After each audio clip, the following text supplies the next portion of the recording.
Hi, it's Annika here again from another Messy Crafter, and this time I'm doing another Prismacolor tutorial. And since the autumn is here and the Halloween is coming and it's Thanksgiving, I thought I'll give some tips how to quickly and nicely color pumpkins and leaves. That is the image I am going to use.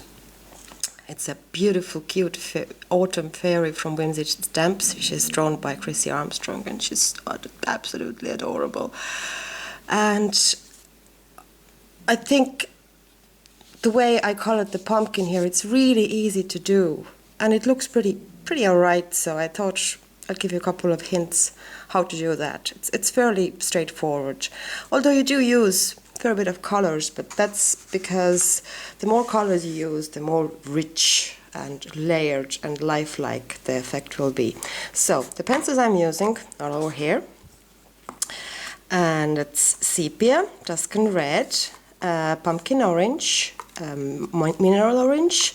Then there is pale vermilion, just orange, and Spanish orange. So basically a lot of oranges, all of them different. And let's get started. Now you need a fairly, at least your first pencil needs to be fairly sharp. And I'm starting from dark this time, and I'm using sepia first. So I'm just going in, and I'm basically putting in the dark shadow underneath the little fairy. And I'm doing it fairly strongly because I'm going to go over it with a lot of colors, and it is going to get paler, but I still want to have that shadowed feeling. And bring down the shadow into the grooves of the pumpkin as well. You don't have to be very precise or very anal about it, but just, you don't want to go into the image too much, because that dark color is going to be a bit of a issue if you want to remove it afterwards or cover it with some other colors. See, and all I'm doing at the moment is putting down a shadow, and as you can see, I'm putting it down fairly heavy-handedly.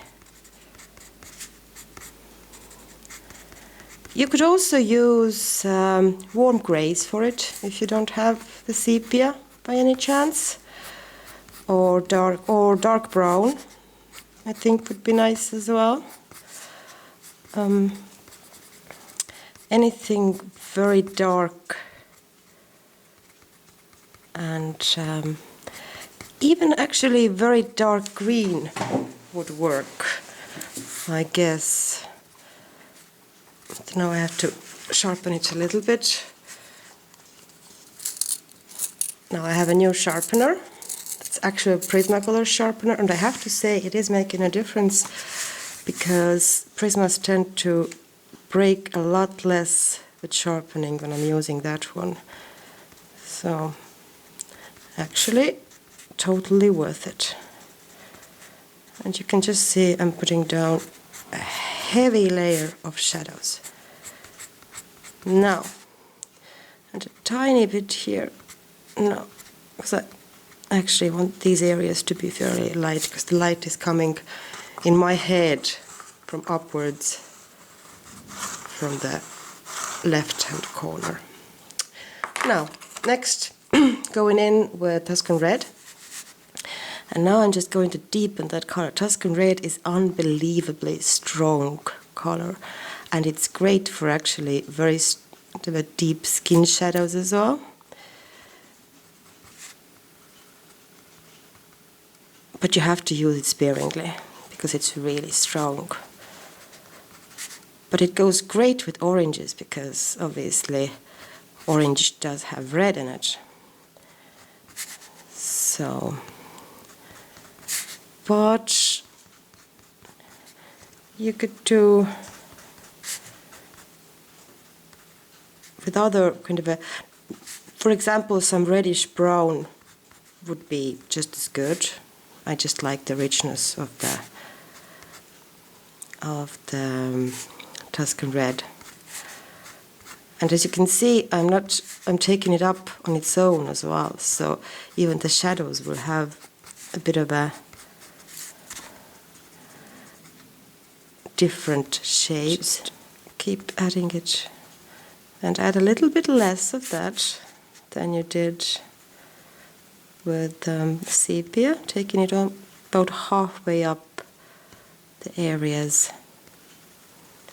you used, you covered with sepia, and then also create little grooves into the pumpkin, because pumpkin looks cool. The shape of pumpkin is so cool, so rounded, but at the same time very textured and very groovy. And I like the way pumpkins look. Now, next color. Just take your pumpkin orange. Oh, that is actually pumpkin orange, please note. And now you just go over the areas you covered with the darker shades. Basically bring them into orange.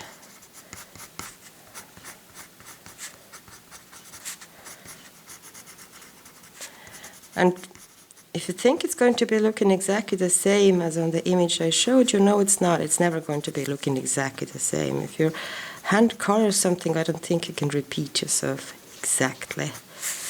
But it's going to be close enough. And you can see I'm just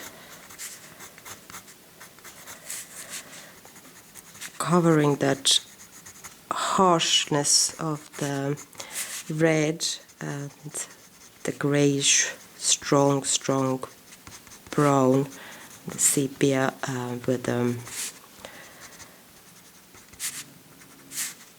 pumpkin orange, making it all warmer. And already it's starting to kind of take shape. You can see already it's becoming rounded. Now, next color. Mineral orange, one of my favorites for skin shadows. I keep blowing because the bits of pigment, loose pigment, get stuck onto the paper. And if I happen to touch it with my hand, I'm just going to smear it. So you're better off. Some people have a soft brush for taking them off. I just blow it. Not very tidy by nature. You should see my house. Well, actually, you shouldn't probably. Now, and what I'm doing with the mineral orange, as you can see, is this. I'm just adding a little stripe so that I'm just bringing it slightly into the non-colored areas. But I'm not coloring anything completely. Now, I'm moving on to pale vermilion. See, it's getting brighter and brighter. You just have to pretty much decide for yourself what your highlighted or the brightest areas will be. And then you pretty much leave them uncovered.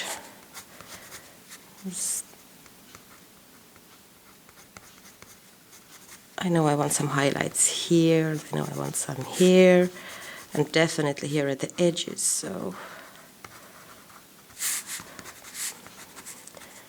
No.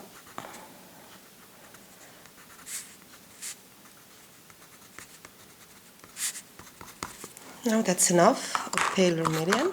Now orange. Orange is actually very harsh, strong orange, as you can see. So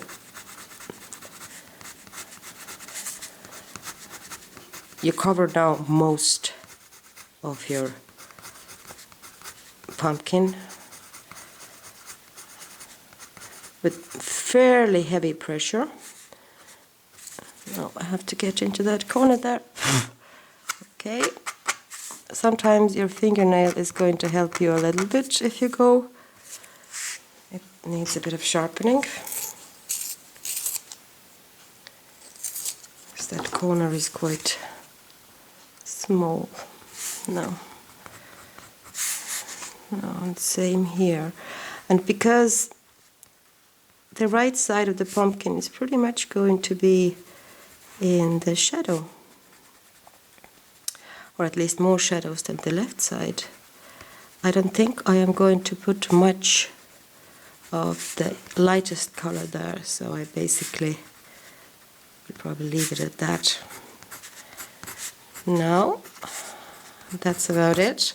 And now you take your Spanish orange, which is a rich yellowish orange, and you just take and you burnish the whole thing with it. And you can see how warm and rich it becomes and how much depth it adds. And you instantly have this beautiful autumnal feel. You know, that bright, beautiful, warm light of a sunny autumn day.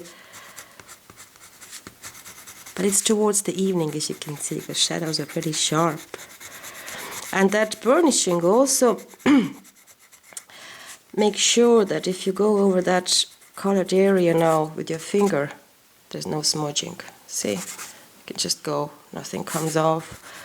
Now if you don't do that, you can actually sometimes smear your image even after you have finished coloring it. But once you have burnished it, you won't smear it anymore. It almost becomes shiny. You can see that now.